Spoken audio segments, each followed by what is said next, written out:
నమస్కారం. రామకథల ఛానల్కి స్వాగతం. ఈరోజు మనం అంశుమంతుడు యజ్ఞాశ్వమును తీసుకొని వచ్చుట అనే విషయం గురించి తెలుసుకుందాం. ఓ రామ, సగరమహారాజు పుత్రులు ఎంతకాలంనకు తిరిగి రాలేదు. కావున బాధతో తన పౌత్రుడగు అంశుమంతునితో సగరుడు ఇట్లు చెప్పెను. నాయనా, నీవు సూర్యుడవు, సమస్త విద్యలు నేర్చినవాడువు. యజ్ఞాశ్వమును గురించి వెళ్ళిన నీ పినతండ్రులు ఏమైనారో తెలియదు. నీవు వారిని వెతుకుము అని చెప్పెను.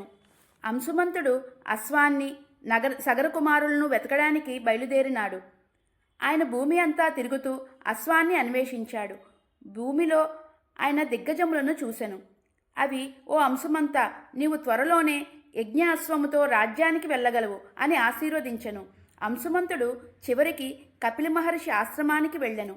అక్కడ తన పినతండ్రులు భస్మంగా మారి ఉన్నట్లు చూసి మిక్కిలి పరితపించి ఏడవసాగెను. అంశుమంతుడు అచ్చటి సమీపంనే యజ్ఞాశ్వమును చూచెను.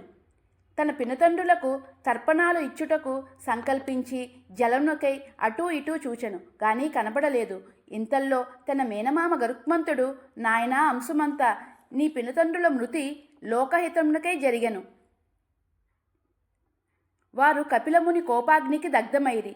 కావున వారికి లోకమర్యాదను అనుసరించి తర్పణాలు విడువరాదు.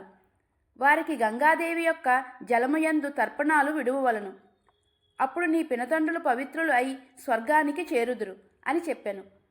నీవిప్పుడు అశ్వాన్ని తీసుకొని వెళ్ళి మీ తాతగారి యజ్ఞమును పూర్తి చేయుము అని చెప్పెను. అంశుమంతుడు గరుత్మంతుని మాటలు పాటించి అశ్వమును తీసుకొని యజ్ఞభూమికి వెళ్ళి సగరునికి జరిగిన విషయము వివరించెను. పుత్రుల మరణవార్త విన్న సగరుడు దుఃఖించెను.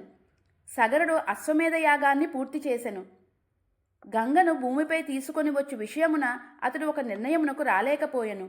సగరుడు ఈ విషయమై చింతిస్తూ 30,000 ఏళ్ళు రాజ్యం పాలించి మరణించెను. నీతి: వినయం ధర్మం విజయానికి మార్గము, అహంకారము నాశనానికి కారణము. ఇది ఈరోజు కథ. తదుపరి భాగంలో మరో అందమైన సంఘటనను తెలుసుకుందాం. ధన్యవాదములు. జై శ్రీరామ్.